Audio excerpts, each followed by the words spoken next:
Hello, কাঁদছো কেন? আল্লাহ, makeup নষ্ট হয়ে যাবে তো। কি হয়েছে তোমার? তুমি কাঁদছো কেন? আল্লাহ, কি হয়েছে? বলো কি হয়েছে? কি হয়েছে বল? আপু আমি বাসে যাবো না। কেন কেন কি হয়েছে বলো আমার। কি ওরে কাঁদছে কি লেখা?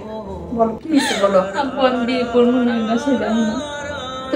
সাজ্জা কইছে এখন তো বিয়ে করবে না কেন? কোন সমস্যা হয়েছে বাসায়? হ্যাঁ, কথা বলো না কেন? ওই যে কামটা আছে, কি হয়েছে বলো। আর মেকআপ নষ্ট, আল্লাহ কি হায় হায় হায়, নষ্ট হইতেছে কত। খুব নষ্ট, আমার ভালো লাগতেছে না। কি পাগল নাকি তুমি? কি করছো এডি? হাই হাই হাই, বিয়ার লাগে সাজ্জা সুজ্জা নেই, শ্বাস নষ্ট করেছো কেন? হ্যাঁ, নাউজুবিল্লাহ নাউজুবিল্লাহ, কি করলা তুমি এটা?